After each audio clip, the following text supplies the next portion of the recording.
ও মেয়ে আয়েশা, আমি তোমার কাছে ওসিয়াত করে গেলাম, আমি তোমার আব্বাজান যেদিন মারা যাব, ইন্তেকাল করব, মেয়ে আয়েশা আমার কাপড়ের প্রয়োজন হবে।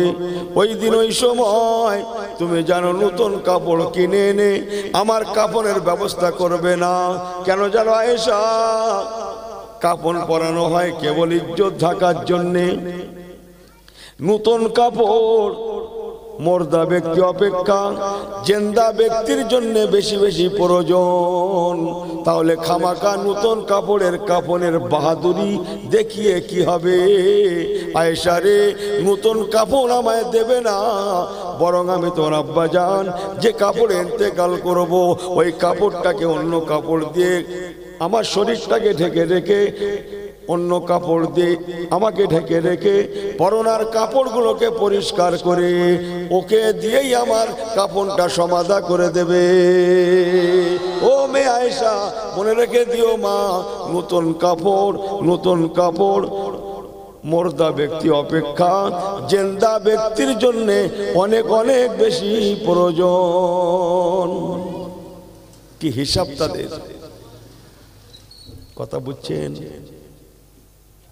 এনাদের মুখেই নবী পাকের ইশকের কথা মানায়। একবার দরুদ শরীফ আল্লাহুম্মা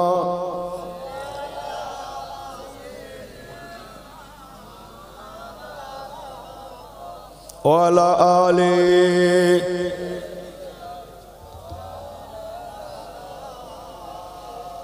मदीने में जाकर मोहम्मद मिलेंगे, मदीने में जाकर मोहम्मद मिलेंगे सल्लल्लाहु अलैहि वसल्लम। वहाँ खुदा का भी नज़ारा मिलेगा, हलीमा की आँखों का तारे मिलेगा, हलीमा की आँखों का तारे मिलेगा, वहाँ बेकासों का सहारा मिलेगा।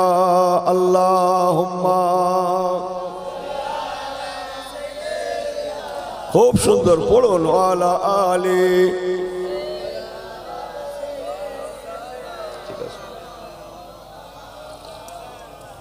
हजरत आबू बकर सिद्दीक हुजूर আমার মেয়েকে যেমন ওসিয়াত করলেন, মা নতুন কাপড়ের প্রয়োজন নাই, পুরানো কাপড়ের কাফনই আমার জন্য যথেষ্ট।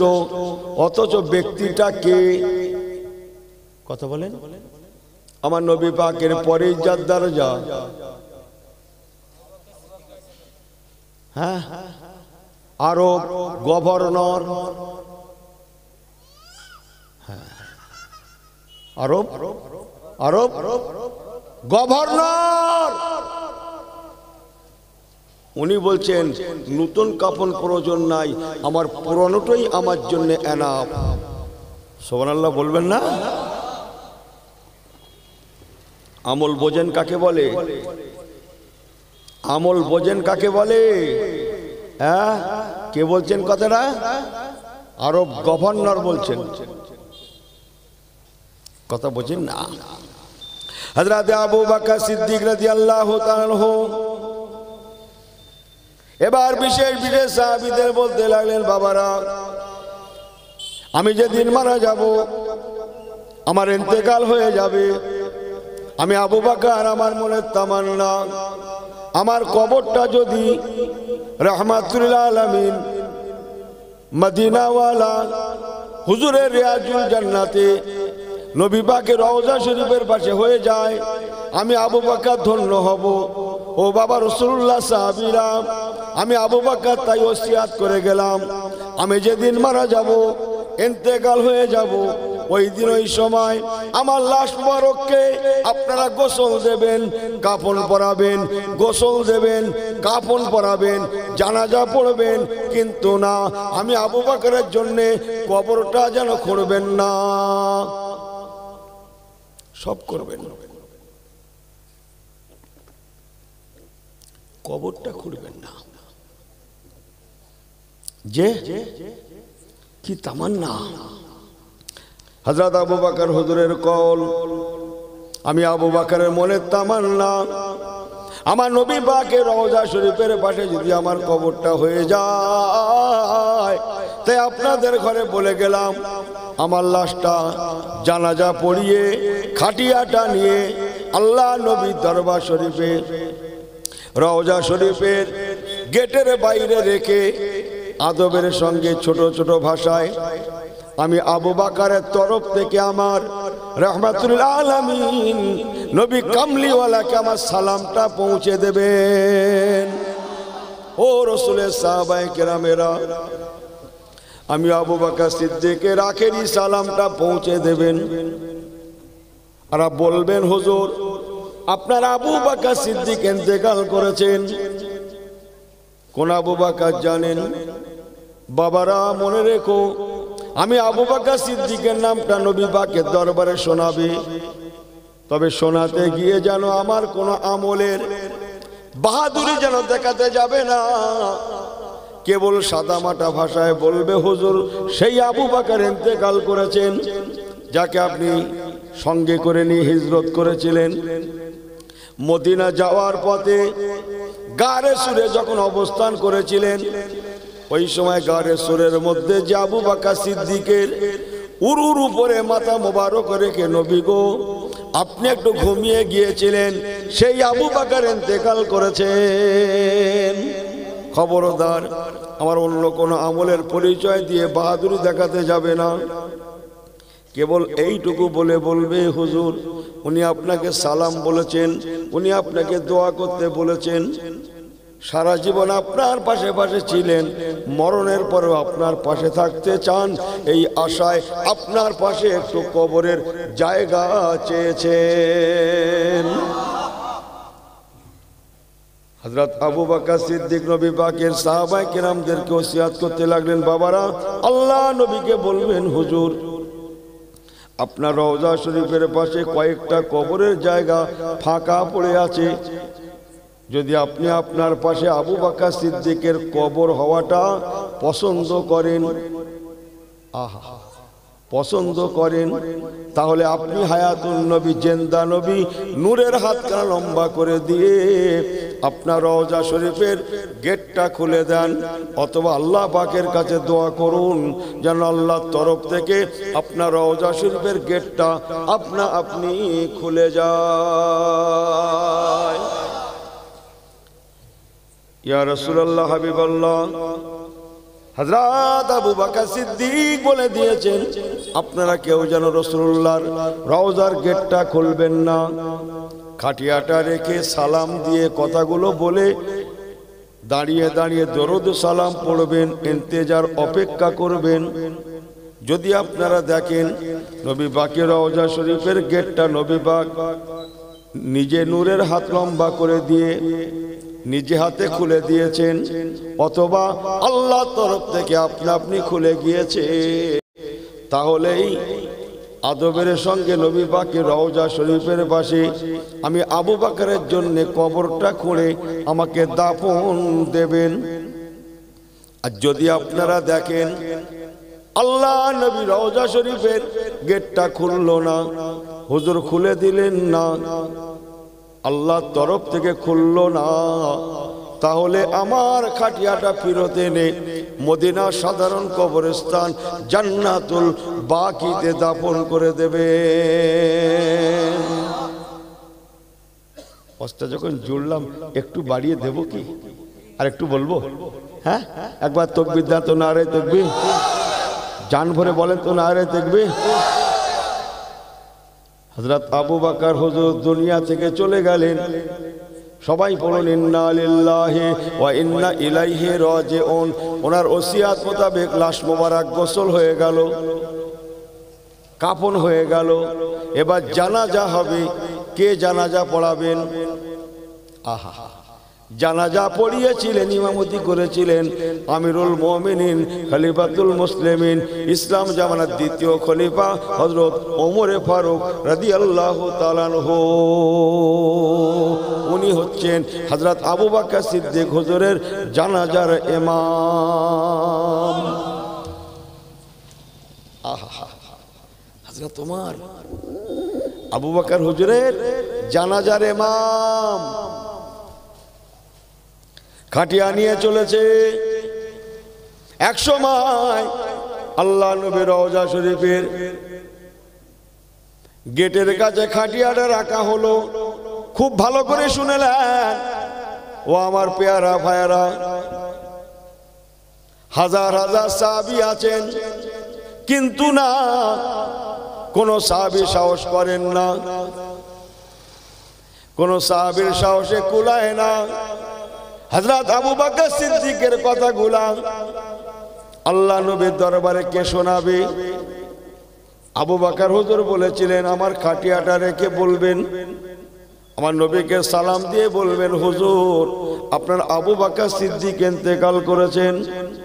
সেই আবু বকর যাকে সঙ্গে করে নিয়ে আপনি হিজরত করেছিলেন, গাড়ে সুরে অবস্থান করাকালীন যার উরুর উপরে মাথা রেখে ঘুমিয়েছিলেন, উনি আপনাকে সালাম বলেছেন, উনি আপনাকে দোয়া করতে বলেছেন, আর আপনার রওজা শরীফের পাশে একটু কবরের আশা পোষণ করেছেন। আল্লাহ নবী গো, যদি আপনি ভালো মনে করেন আপনার পাশে আবু বকরের কবরটা কবুল হয়ে যাক, তাহলেই আপনি মাজারের রওজা শরীফের গেটটা খুলে দেন, অথবা আল্লাহ পাকের কাছে দোয়া করুন আল্লাহর তরফ থেকে যেন আপনি খুলে যায়। এই কথাগুলো কে শোনাবে? 1.5 লক্ষ সাহাবী, কেউ এগোতে সাহস করেন না। এত বড় সাহসকার ওমর ফারুকের মতো সাহাবী আছেন, ওসমান জিনুরাইনের মতো সাহাবী আছেন, বড় বড় সাহাবীরা আছেন, সবাই কাঁপছেন আর কাঁদছেন, কাঁদছেন আর কাঁপছেন, কেউ সাহস করেন না, এগিয়ে যাওয়ার সাহস করেন না। রাসূলুল্লাহ রওজা শরীফের কাছে গিয়ে কথাগুলো বলবে, আবু বকর হুজুরের ওসিয়াতগুলো শোনাবে, এই কথাগুলো বলার মতো ক্ষমতা কেউ রাখেন না। সবাই কাঁদছেন আর কাঁপছেন। অনেকটা পিছনে চলে গেলেন। হাজী সাহেবরা জানেন জিয়ারতের রাস্তা, যেদিকে ইমাম সাহেব নামাজ পড়ান ওই দিকে চলে গেলেন, কিন্তু না, কেউ সামনে গিয়ে রাসূলুল্লাহ রওজার পাশে দাঁড়িয়ে কথাগুলো বলবেন, এ সাহস কারো হচ্ছে না। ওই সময় সংক্ষেপ করে বলে গেলাম, সর্বসাকুল্যে সকলের প্রস্তাব হযরতে আলীল মুর্তজা। আটি জোরে বলেন, সকলের প্রস্তাব। ওমর ফারুকও বলেন আলীর মুর্তজা, ওসমান জিনুরাইনও বলেন আলীর মুর্তজা, সবাই আলীর মুর্তজার প্রস্তাব দেন। ও ভাই হযরত আলী, এ দায়িত্ব আপনি করুন, এ দায়িত্বটা আপনি পালন করুন, কেননা আপনি এমন একজন মানুষ, আমার নবী পাকের সব থেকে কাছে, একই ঘরের মানুষ। আটি জোরে বলেন, আলীল মুর্তজার আব্বু, রাসূলুল্লাহর আব্বু, আপন ভাই। ভাই সুবহানাল্লাহ বলবেন না? আলীল মুর্তজা হুজুরের আব্বু আর রাসূলুল্লাহর আব্বু আপন ভাই। আহা, হযরত আব্দুল্লাহ হুজুর নবী পাকের ওয়ালিদ সাহেব আব্বা জান, আলীল মুর্তজার আব্বা আলী ইবনে আবি তালিব নয়, আবি তালিব। আবি তালেবের কাছে রাসূলুল্লাহ বড় হয়েছিলেন, আর রাসূলুল্লাহর কাছে হযরত আলীল মুর্তজা বড় হয়েছিলেন। পরের অঙ্কটা তো আপনারা জানেন, মেয়ের ঘর। জোরে বলবেন না সুবহানাল্লাহ? আরো কত কি আমার আল্লাহ বাবাজিরা, ও নওজওয়ানেরা, সকলের সম্মতি। ও ভাই হযরত আলীল মুর্তজা, এই দায়িত্বটা আপনাকেই সামলাতে হবে। আমরা সবাই আপনার উপর অর্পণ করলাম। আবু বকর হুজুরের কথাগুলা আপনি রাসূলুল্লাহ রওজা শরীফের কাছে গিয়ে কথাগুলা শোনাবেন। বাধ্য হযরত আলীল মুর্তজা আর কথা ফেলতে পারলেন না, তাই আবু বকর হুজুরের খাটিয়া মোবারকের পাশে দাঁড়িয়ে দাঁড়িয়ে মাথা নিচু করে ঝরঝর করে কাঁদছেন। কাঁদতে কাঁদতে হায়াতুন নবীকে সালাম দিচ্ছেন। সালাম দিয়ে বলতে লাগলেন, ইয়া রাসূলুল্লাহ, হাবিবাল্লাহ, আজ আপনার আবু বকর সিদ্দিক ইন্তেকাল করেছেন। উনি আপনাকে সালাম বলেছেন, আপনাকে দোয়া করতে বলেছেন, আর আপনার রওজা শরীফের পাশে একটু জায়গা আশা করেছেন। আমলের কালার নেই, ইয়া রাসূলুল্লাহ, ইয়া হাবিবাল্লাহ, যদি আপনি পছন্দ করেন আপনার পাশে আপনার আবু বকরের মাজার হয়ে যাক তাহলে খুলে দিন, অথবা দোয়া করুন আল্লাহর তরফ থেকে যেন খুলে যায়। কথাগুলা বলে আলীর মুর্তজা কিছুটা পিছিয়ে এসে সকলের সঙ্গে দাঁড়িয়ে গিয়ে সকলের মতো উনিও দাঁড়িয়ে দাঁড়িয়ে ঝাজ্জার ঝাজ্জার করে কাঁদছেন। সবাই সালাম পড়ছেন, দরুদ পড়ছেন। অল্প সময়ের মধ্যেই দেখা গেল আমার রাসূল পাকের রওজা শরীফের দরওয়াজা শরীফ খানা ছোট্ট একটা আওয়াজ করে আল্লাহর হুকুমে আপনা আপনি খুলে যায়। আরেকটু জোরে বলেন সুবহানাল্লাহ, আরেকটু জোরে বলেন সুবহানাল্লাহ। হাজার হাজার সাহাবীরা দাঁড়িয়ে দাঁড়িয়ে দেখছেন রাসূলুল্লাহ রওজাটা খুলছে। এক সময় পুরাপুরি খুলে গিয়েছে, শুধু খোলে না বরং রাসূলুল্লাহ রওজা শরীফ থেকে একটা আওয়াজ ভেসে ভেসে আসছে, সবাই শুনতে পাচ্ছে, উদখুলুল হাবিব ইলাল হাবিবে, ও আমার সাহাবীরা বন্ধুকে বন্ধুর পাশে দাফন করে দাও। উদখুলুল হাবিব ইলাল হাবিবে, আমি রসুল বলছি, আমি তোমাদের পয়গম্বর বলছি, হযরত আবু বকর আমার বন্ধু, অতএব বন্ধুকে বন্ধুর পাশে দাফন করে দাও। এতদিন আমার আবু বকর ছিলেন দুনিয়ার বন্ধু, এখন থেকে আমার আবু বকর আখিরাতের বন্ধু হয়ে যাক। উদখুলুল হাবিব ইলাল হাবিবে, বারে বার আওয়াজটা আসে আর হুজুরের মাজারটা যেন হালকা দোল খেতে লাগে। মুসলমান মনে রেখে দেবেন, তবে না আদবের সঙ্গে রাসূলুল্লাহ রওজা শরীফের পাশে আবু বকর হুজুরের জন্য মাজারের জায়গাটা খোঁড়া হলো, কবর শরীফ খোঁড়া হয়েছিল। আমি ইউনুস আমার বলা বক্তব্য, ও আমার পেয়ারা ভাইরা, তাদের আমলের কালার, অথচ জান্নাতের সার্টিফিকেট শুধু নয়। আমি ইউনুস কি বলছিলাম, আল্লাহর আটটা জান্নাতের, প্রতিটা জান্নাতের দরওয়াজা ওনার জন্য খোলা হবে, খুলে যাবে। অথচ সেই মানুষটাও তার মনের তামান্না আবু বকর হুজুরের তামান্না, নবী পাকের পাশে যদি আমার মাজারটা হয়ে যায় আমি আবু বকর বেঁচে যাব। হ্যাঁ বাবা, ও রাসূলের সাহাবায়ে কেরামেরা, একবার কি বলবেন, আমার নবী কি আমাকে কবরের গ্যারান্টি দিয়েছেন? আল্লাহ নবী আমাকে জান্নাতের গ্যারান্টি দিয়েছেন বটে, কিন্তু শুনছেন তো, কিন্তু আই রিপিট, কিন্তু নবী আমার কবরের গ্যারান্টি দেন না। কবর আলাদা, জান্নাত আলাদা। ও রাসূলের সাহাবায়ে কেরামেরা, আমি ওসমান জান্নাতে যাব, এতে কোনো সন্দেহ নাই, কিন্তু আযাবে কবর যে আমার মাফ হয়ে গিয়েছে এ কথা তো নবী বলেননি। যে বাবা ওসমান, আল্লাহ পাক তোমাকে আযাবে কবর থেকে নাজাত দিয়ে দিয়েছেন, এই জন্যে আমি ওসমান জান্নাতের বেশারাত পেতে পারি, খুশখবরি পেতে পারি। তথাপিও না জানি কবর আমার সঙ্গে কি ব্যবহার করে না করে, এই না মনে করে আমি সকলের জন্য যেমন দোয়া চাইলাম, তেমন মদিনার কবরস্থান জান্নাতুল বাকিতে দাঁড়িয়ে দাঁড়িয়ে দাঁড়িয়ে দাঁড়িয়ে আমি ওসমান জিনুরাইন আমার নিজের জন্য একটু দোয়া চেয়ে নিলাম। কথা বুঝছেন? দোয়া, দোয়াখানি করবেন, দোয়ায় দরবার পর্যন্ত পৌঁছায়। আর তাকদীর লা ইয়ারুদ্দু ইল্লা ফিদ-দুআয়ে, তাকদীর পরিবর্তন হয় না, কিন্তু দোয়া এমন একটা জিনিস পরিবর্তন সম্ভব। বলুন না জোরে সুবহানাল্লাহ। দরুদ শরীফ আল্লাহুম্মা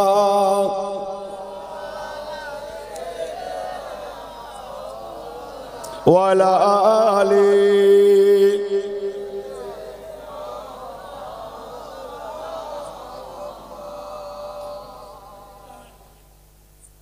আমার আল্লাহওয়ালা বাবাজি গণেরা, যেহেতু কবরস্থানকে কেন্দ্র করে মাহফিল, এই জন্যে দুটো কথা। আল্লাহ নবী বলেছেন, আল কবরু রাউযাতুম মিন রিয়াজিল জান্নাহ আও হুফরাতুম মিন হুফারিন নিরান। আল কবরু রাউযাতুম মিন রিয়াজিল জান্নাহ, কবর হয় জান্নাতের অংশের একটা অংশ হবে, আও অথবা হুফরাতুম মিন হুফারিন নিরান, জাহান্নামের গর্তের একটা গর্ত হবে। দুটোর একটা হবেই হবে, তৃতীয় হবে না মুসলমান। তাই সংক্ষেপ দু চার কথা বলে দিয়ে যাই। হাসর আলাদা, কিয়ামত আলাদা, মিজান আলাদা, পুলসিরাত আলাদা, জান্নাত জাহান্নাম আলাদা, কবর আলাদা। কবর বড় কঠিন জায়গা, আহা বড় কঠিন জায়গা। হযরত আবু বকর সিদ্দিক হুজুরের মতো মানুষ, আল্লাহ নবীর পরে যে সাহাবীর দরজা, তিনিও পর্যন্ত তামান্না, আল্লাহ আল্লাহ আল্লাহ, আমি আবু বকর আমার কবরটা যদি মদিনা শরীফে রাসূলুল্লাহর রিয়াজুল জান্নাতে আমার নবী পাকের পাশে হয়ে যায়, আমি আবু বকর বড় ভাগ্যবান।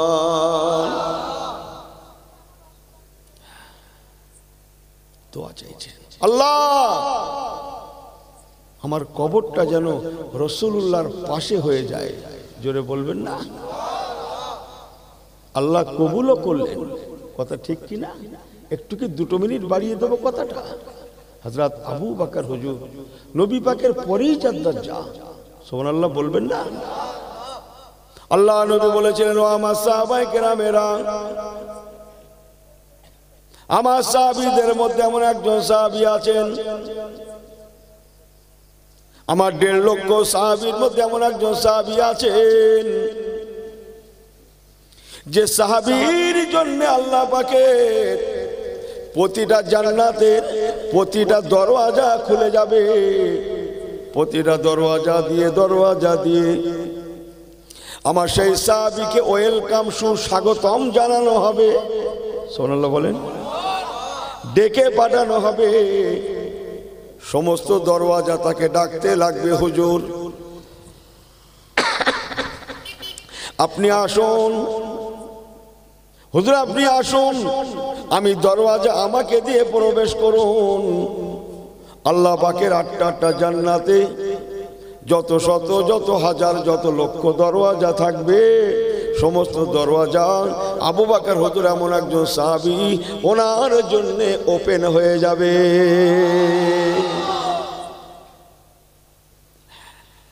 আল্লাহু আকবার। তথাপিও চিন্তা, কান্না, আল্লাহ আমার কবর, এই না মনে করে হযরত আবু বকর হুজুর নবী পাকের ইন্তেকালের 2 বছর 3 মাস কয়েকদিন পরে ইন্তেকাল করেছিলেন। হযরত আবু বকর হুজুর ইন্তেকালের কিছু আগে নবী পাকের বিশেষ সাহাবীদের ডাকলেন, বাবারা আমি আবু বকর মারা যাব, চলে যাব, কেননা আমি আবু বকর একটা খ্বাব বারে বার দেখছি, একটা স্বপ্ন বারে বার দেখছি। সব কথা বলতে গেলে সময় লাগবে, আগের একটা খ্বাবের কথা বলি, তাহলে আপনারা ইশারায় বুঝে যাবেন। আল্লাহ নবী তখন হায়াতে ছিলেন, শেষ সময়, নবী পাকের আখেরি টাইম। হযরত আবু বকর হুজুর ফরমাচ্ছেন, আমি আবু বকর সিদ্দিক রাতের ভাগে আমার ঘরে ঘুমিয়ে আছি, আল্লাহ পাক আমাকে এমন একটা খ্বাব দেখালেন, এমন একটা স্বপ্ন দেখালেন, আমি আবু বকর সিদ্দিক নিজেকে যেন হারিয়ে ফেললাম। সকাল হয়ে গেল, কাঁদতে কাঁদতে মসজিদে নববী শরীফে গেলাম। মা বাইনা মিম্বারি ওয়া রাউজাতুম মিন রিয়াজিল জান্নাহ, রিয়াজুল জান্নাতে আমার রাসূলুল্লাহ ফজরের নামাজও পড়ালেন। বড্ড জোরে হয়ে গেল না বলা? এই ছেলেগুলো আর একটু জোরে বলেন। আল্লাহ নবী ফজরের নামাজ পড়ালেন। বাদা সলাতিল গাদাতে মাওয়াজাতাম বালিগা, নামাজের পরে ওয়াজ নসিহত করলেন।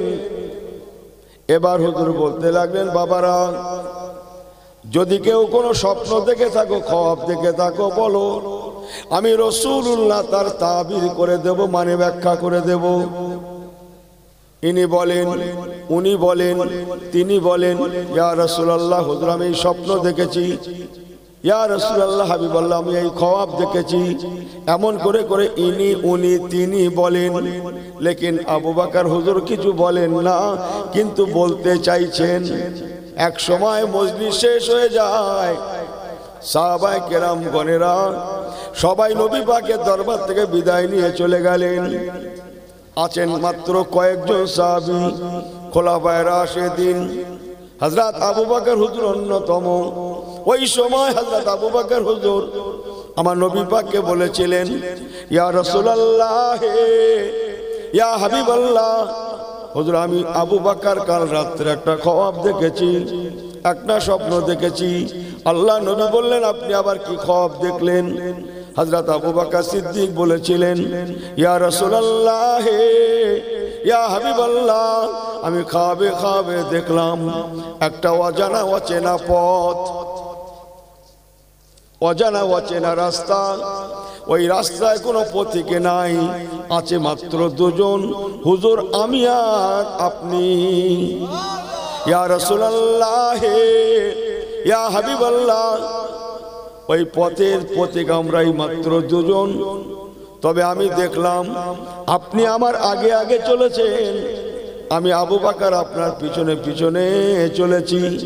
আমি আবু বকর একটা আন্দাজ করলাম, আপনার আর আমার মাঝখানে 2.5 হাতের মতো রাস্তার ফারাক আছে। ইয়া রাসূলুল্লাহ, ইয়া হাবিবাল্লাহ, হুজুর আমার মনের তামান্না বেড়ে গেল, আমি আপনার পাশে পাশে যাব। এই না মনে করে খ্বাবের মধ্যে আমি খুব দৌড়াতে লাগলাম, ছুটতে লাগলাম রাস্তাটা কমিয়ে আপনার পাশাপাশি হওয়ার জন্যে। কিন্তু হুজুর না, আমি বহু দৌড়ালাম, আমার দৌড়ানো বৃথা হয়ে গেল। 1 ইঞ্চিও রাস্তা আমি আবু বকরের জন্যে কমলো না। আপনি যেমন আমার থেকে 2.5 হাত মতো আগে আছেন, তেমন আমি আপনার থেকে 2.5 হাত মতো পিছনে আছি। দেখতে দেখতে আমার ঘুমটা খ্বাবটা ভেঙে গেল।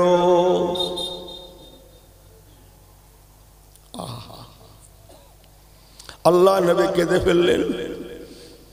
বাবা আবু বকর কি খ্বাবের কথা শোনালে, কি স্বপ্নের কথা শোনালে? আবু বকর, তুমি যে খ্বাবের কথা শুনিয়েছো ওটা মরণের খ্বাব, পরকালের খ্বাব, অজানা অচেনা পথটা। আল কবরু রাওযাতুম মিন রিয়াজিল জান্নাহ, ওটা কবরের রাস্তা। ওই পথের পথিক আমি আর তুমি।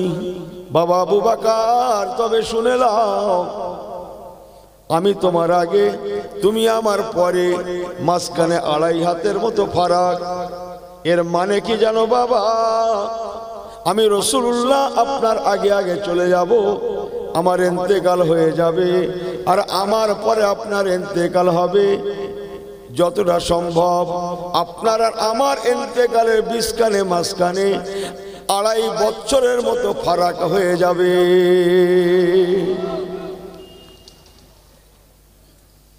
কিতাব খোলেন, চমকাচ্ছে তো। আমার রাসূলুল্লাহ চলে গেলেন, 1 বছর গেল, 2 বছর গেল, 2 বছর 3 মাস।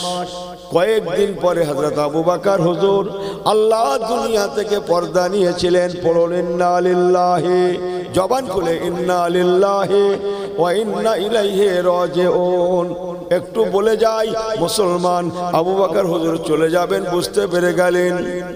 আহা, তাই বারবার ওসিয়াত করছেন, ফাওসা আবু বকরিন। উনি বারবার ওসিয়াত করছেন, নিজের কথাগুলা আমাদের আম্মা জান আয়েশা সিদ্দিকাকেও বলতে লাগলেন, মেয়ে আয়েশা, যেহেতু হযরত আয়েশা সিদ্দিক ওনার মেয়ে বলে কথা, আল্লাহুম্মা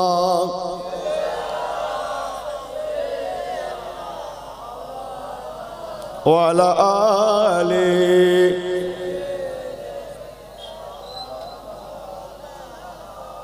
আল্লাহু রাব্বুনা আল্লাহু রাব্বুনা মুহাম্মদ নবিয়ুনা, জোরে বলেন না সুবহানাল্লাহ। আল্লাহু রাব্বুনা মুহাম্মদ নবিয়ুনা, লা নাখাফু ইল্লাল্লাহ লা নাখাফু ইল্লাল্লাহ ওয়া তাসিম বিহাবলিল্লাহ, জোরে বললেন না। আল্লাহু রাব্বুনা আল্লাহু রাব্বুনা মুহাম্মদ নবিয়ুনা, আল্লাহুম্মা সাল্লি আলা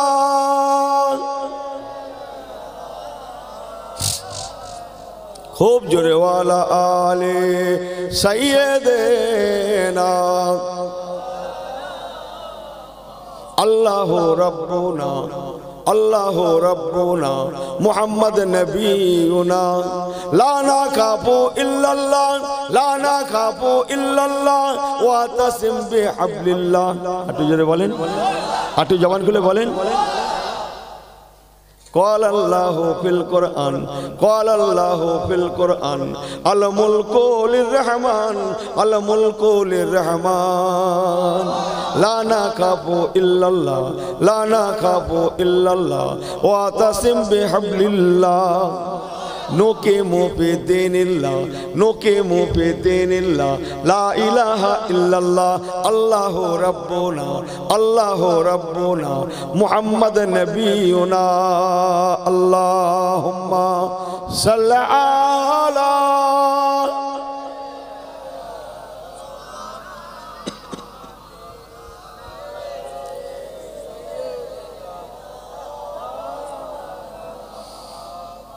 আমার আল্লাহওয়ালা বাবাজিরা, যে জান্নাতের সমস্ত দরওয়াজা যার জন্য ওয়েলকাম জানাবে, তেনার মতো মানুষ আমার কবর।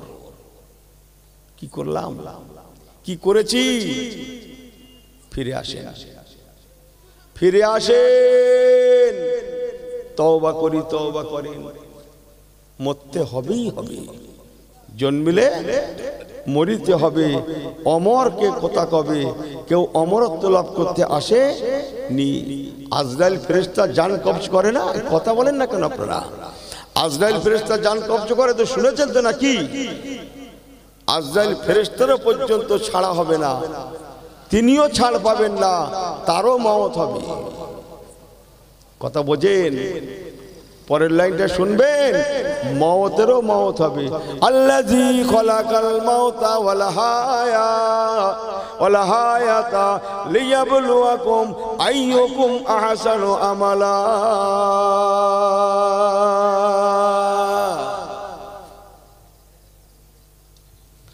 মওতেরও মওত হবে, থাকবেন বাকি কে? জোরে বলেন কে? কুল্লু শাইইন হালিকুন ইল্লা ওয়াজহাহু,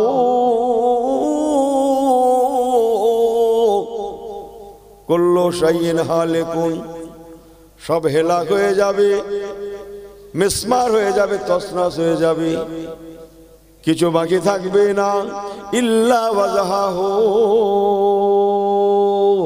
কেবল আল্লাহ পাক ওই আমার বাকি থাকবে। কুল ইন্নাল মাউতাল্লাযী তাফিরুনা মিনহু ফাইন্নাহু মুলাকিকুম সুম্মা তুরাদ্দুনা ইলা আলিমিল গায়ব। মুসলমান আবরাহ বাদশার মতো লোহার গম্বুজ, যে লোহা দিয়ে গম্বুজের মতো বানিয়েছে, যেন ছিদ্র একটা না থাকে, ওর মধ্যে কেউ ঢুকতে না পারে, আজরাইল থেকে বাঁচবে বলে। আজরাইল কাউকে ছাড়বে না। আল্লাহ পাকের নবী বলেছেন, বাবারা, আজরাইল ফেরেশতার কাছে দুনিয়াটা একটা ভাতের প্লেটের ন্যায়, ভাতের প্লেট।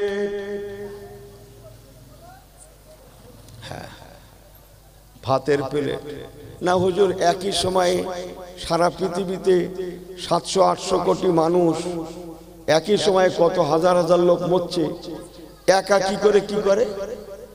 কি করে সম্ভব হয়? ও, যুক্তিটা ফেলেছে খুব ভালো, আমল করুক আর না করুক। আমি আপনাকে জিজ্ঞাসা করছি, খানা খেতে বসেছেন বাড়িতে, লোকের বাড়ি বলে লাভ নেই ভাই, কি নিজের বাড়ি বলাই ভালো। সেদিন একটু ভালো মন্দ হয়েছে, ওহ আত্মীয় স্বজন এসে গেছে, কি বলে ওই পেয়ালা পেয়ালা পেয়ালা একটু কম কম, লোক বেশি এসে গেছে, তো বেচারি মাটা তরি তরকারি যা যেখানে করেছে ভাতের প্লেটে চতুর্দিকে গোল করে করে সব সাজিয়ে দিয়েছে। এটা ভর্তা, এটা ভাজা, এটা চাপ, এটা রেজালা, এটা কালিয়া, এটা কাবাব, এটা কোপ্তা, এটা ভুনা। না বেশি বলতে পারছি না, আমার জিভে পানি এসে যাচ্ছে ভাই। আপনাদের কি যাচ্ছে বাজার? এই সবাই ঠিক আছেন তো? না আরে দেখবি এই হুজুর কেবলা চলে এসছেন তো, মাশাআল্লাহ, মারহাবা মারহাবা। না আরে দেখবে, জোরে বলে না, না আরে দেখবে। দরবারে ফুরফুরা শরীফ আলা হযরত পীর সাহেব হুজুর কেবলা, আরে দেখবে, মাশাআল্লাহ মারহাবা। আমার দিকে ফেরেন, এই কথা বোঝেন কি কি বলছিলাম? ভাতের প্লেটের চতুর্দিকে কি কি, না দ্বিতীয়বার বলবো না, বোঝেন না? সব সাজিয়ে দিয়েছে আমার মাটা, সব সাজিয়ে দিয়ে আপনার সম্মুখে খেতে দিয়েছে। ভাতের প্লেটটা দিয়েছে, খান। ভাতের প্লেটের চতুর্দিকে সব সাজানো আছে। আল্লাহর দিকে তাকিয়ে বলুন মুসলমান, ভাতের প্লেটের চতুর্দিকে তরি তরকারি গুলা, মাছ গোস্ত সব সাজানো আছে। খানা খাওয়ার সময় আপনার নিতে কি কোনো অসুবিধা হয়? কথা বলেন, অসুবিধা হয়? যেটা ইচ্ছা সেটা, যেটা ইচ্ছা সেটা নিতে যেমন কষ্ট নাই, মনে রেখে দেবেন আল্লাহ দুনিয়ায় 800 থেকে 900 কোটি মানুষ সব যদি একই সময়েও মারা যায়, একজন ব্যক্তির জন্য যেমন ভাতের প্লেটের চতুর্দিকে তরি তরকারিগুলো নিতে কোনো অসুবিধা হয় না, কসম আল্লাহর, আজরাইল ফেরেশতার জন্য একই সময়ে অনেকের জান কবজ করতে কোনো অসুবিধা হয় না, বরং এর থেকেও আল্লাহ সহজ করে দিয়েছেন।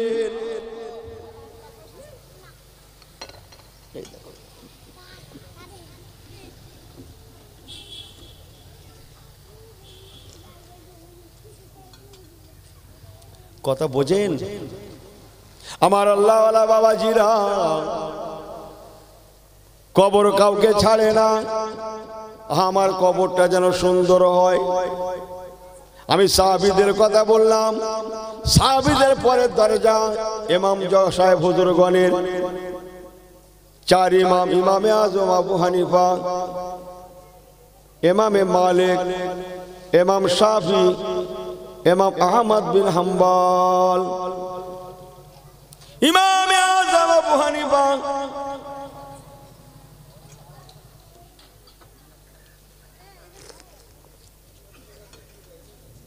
রাহমাতুল্লাহ আলাইহির জন্মভিটা ইরাকের কুফা।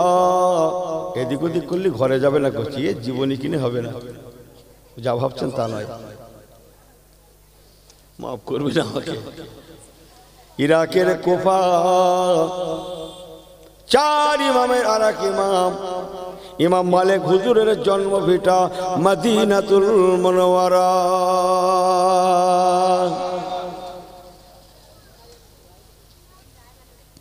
আমার আল্লাহওয়ালা বাবাজি গণেরা, 4 ইমামের অন্যতম ইমাম ইমাম মালিক রাহমাতুল্লাহ আলাইহি। কি করলে ঠিক না, ছেড়ে দাও না, আমি রেখেছি তোমার সুবিধা মতো করছি। হযরত ইমামে মালিক রাহমাতুল্লাহ আলাইহি উনি যেহেতু 4 ইমামের অন্যতম ইমাম, 93 হিজরিতে হুজুর জন্মগ্রহণ করেছিলেন। ইমাম মালিক 179 হিজরিতে ইমাম মালিক হুজুর ইন্তেকাল করেছিলেন। এখানটায় বড্ড আলোচনা হচ্ছে হুজুর। আমার আল্লাহ ওয়ালা বাবাজিরা, ইমাম মালিক রাহমাতুল্লাহ আলাইহি দোয়ার মজলিস করবে। কেন জানো বাবা? আমি রাসূলুল্লাহ বলে গেলাম, আর দোয়া ও মুকুল ইবাদত, দোয়াখানি হচ্ছে ইবাদতের মূল মগজ। দোয়াখানি ইবাদতের মূল মগজ। মুসলমান মনে রেখে দেবেন, আল্লাহ পাক আমাদের ঘরে আরো বললেন, অকুর রব্বিরহামহুমা কামা রব্বায়ানি সগীরা। ওগো দুনিয়ার ইমানদার বান্দা বান্দিরা, তোমরা কারো না কারো সন্তান, তোমরা কারো না কারো আওলাদ, আমি আল্লাহ পাক তোমাদের ঘরে তোমাদের মা বাবার কথা মনে করে দোয়াখানি করতে বললাম, দোয়া আমল করতে বললাম। বান্দারে তোমরা আমার কাছে বলো, অকুর রব্বিরহামহুমা, আল্লাহ গো আপনি আমাদের আব্বা মাকে মাফ করুন। আয় রব্বি আল্লাহ, আপনি আমার আব্বা মাকে ক্ষমা করুন, মা বাবাকে মাফ করুন, কামা যেমন রব্বায়ানি সগীরা, আপনি বাচ্চাদের মাফ করেছেন। ও রব্বি আল্লাহ, বাচ্চাদের নাই আমাদের আব্বা মাকে আপনি মাসুম বেগুনা নিষ্পাপ বানিয়ে দেন। মুসলমান এমন করে করে দোয়া করতে আল্লাহ বললেন, দোয়ার প্রসেসটাও শেখালেন। বান্দা কেমন করে দোয়া করবে সেটাও আমি আল্লাহ পাক আমার কোরআন পাকে জানিয়ে দিলাম।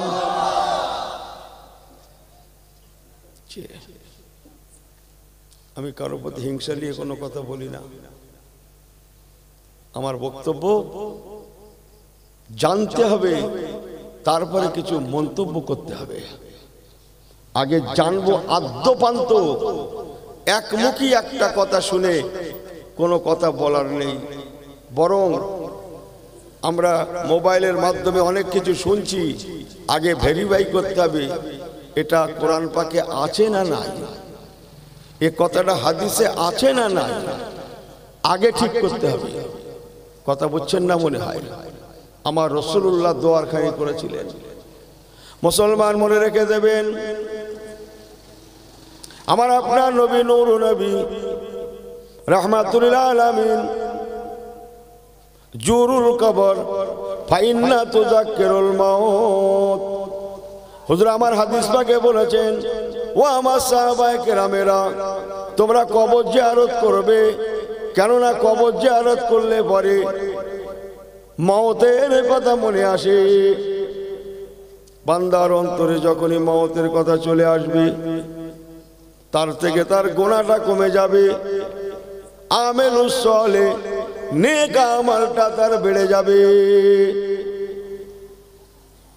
মদিনার কবরস্থান জান্নাতুল বাকিয়া, নবী পাকের পরে খোলাফায়ে রাশিদিন গণেরাও জিয়ারত করেছেন, মুনাজাত করেছেন।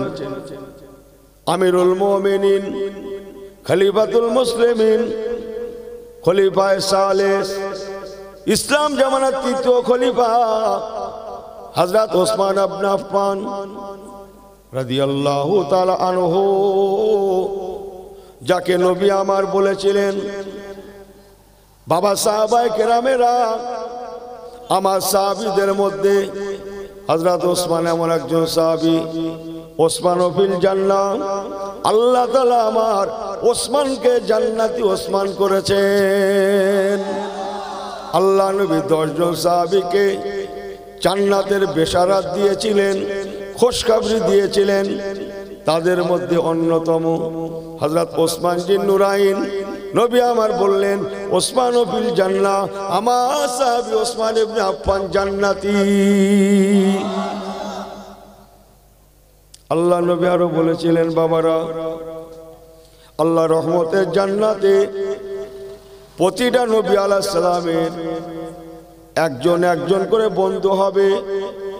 বাবারা মনে রেখো, আমি নবী আমার জন্যে আল্লাহ পাকের জান্নাতে যিনি বন্ধু হবেন তিনি হবেন ওসমান জিন নুরাইন। কুল্লু নবীন রফিকুন, আল্লাহ নবী ফরমালেন কুল্লু নবীন রফিকুন, প্রতিটা নবী আলাইহিস সালামের একজন একজন করে বন্ধু থাকবে। ওয়া রাফিকি ফিল জান্নাতে ওসমান ইবনে আফফান।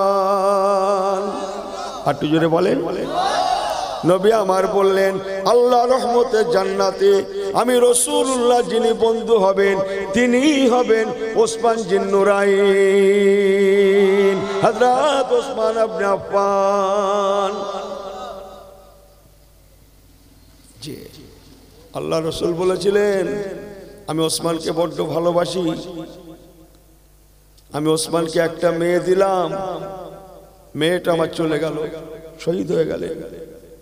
ইদ্দাত আনতে আবার একটা মেয়ে দিলাম, সে মেয়েটাও আমার শহীদ হয়ে গেলেন, চলে গেলেন।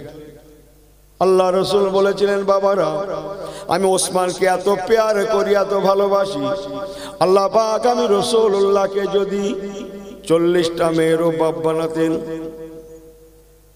কোন রিওয়ায়াতে বলা হয়েছে 100 মেয়ে, 100 মেয়েরও বাপ বানাতেন, আল্লাহ নবী বলেছেন আমি ওসমানকে এত ভালোবাসি, প্যার করি, একটা একটা মেয়েকে বিয়ে দিতাম। যদি শহীদ হয়ে যেত ইদ্দাত আনতে একটা একটা একটা একটা করে মেয়ে আমি ওসমানকে দিতে কুণ্ঠিত বোধ করতাম না। আমার ওসমান আমি নবী আমার বড় প্রিয় সাহাবী। হুজুর বললেন আমার ওসমান জান্নাতি, অথচ সেই মানুষটাকে দেখা গেল মদিনার কবরস্থান জান্নাতুল বাকিতে দাঁড়িয়ে দাঁড়িয়ে জিয়ারত করছেন। জিয়ারত ঝরঝর ঝরঝর ঝরঝর ঝরঝর করে কাঁদছেন। চোখের পানিতে হযরত ওসমান জিন নুরাইন হুজুরের চোখের পানিতে দাড়ি মোবারক ভিজে যায়, বক্ষদেশ ভিজে যায়। এতকে দাড়ি থেকে ফোটায় ফোটায় ফোটায় ফোটায় ফোটায় ফোটায় চোখের অশ্রুবারি প্রবাহিত হতে গিয়ে ফোটা ফোটা পানি আরবের মরুভূমির দেশ, আরব বালুকাময়ের দেশ জান্নাতুল বাকিয়ার কবরস্থানে ফোটা ফোটা চোখের পানিগুলো পড়ায়, যেখানে পড়তে লাগে সেখানে গর্ত আকার হয়ে যায়। নবী পাকের সাহাবায়ে কেরামের অন্যান্য সাহাবায়ে কেরামগণেরা বলেছিলেন হুজুর ওসমান জিন নুরাইন বেয়াদবি ক্ষমা করবেন, আমরা রাসূলুল্লাহর জবান থেকে বলতে শুনেছি আমার ওসমান জান্নাতি ওসমান। তাহলে হুজুর আপনি এত কান্না কেন কাঁদলেন? চোখের পানিতে নিশানা হয়ে গেল, আপনার কান্নার কারণটা কি? আপনি তো জান্নাতি মানুষ। শুনছেন সবাই ঠিক আছেন? একবার তাকবীর দেন তো, কিরকম ঠিক আছেন? নারে তাকবীর। এই মাথা উঁচু করে একটু তাকবীরটা দেন, নারে তাকবীর। একবার দরুদ শরীফ আল্লাহুম্মা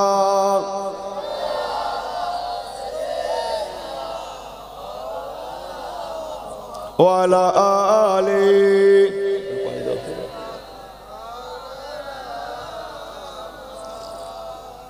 আমার আল্লাহওয়ালা বাবাজিরা, হযরত ওসমান জিন নুরাইন রাদিয়াল্লাহু তাআলা আনহু খলিফায়ে সালেহ, ইসলাম জামানার তৃতীয় খলিফা, যিনি সব থেকে 4 জন খোলাফায়ে রাশেদিন গণের মধ্যে সব থেকে বেশি দিন খেলাফতি করেছিলেন হযরত ওসমান জিন নুরাইন হুজুর আমার বলেছিলেন, ও রাসূলুল্লাহ সাহাবীরা, আপনারা বারহাক বলেছেন, বেশাক বলেছেন, সঠিক সত্য বলেছেন। আমার রাসূলুল্লাহ আমাকে জান্নাতের বেশারাত দিয়েছেন, খুশখবরি দিয়েছেন।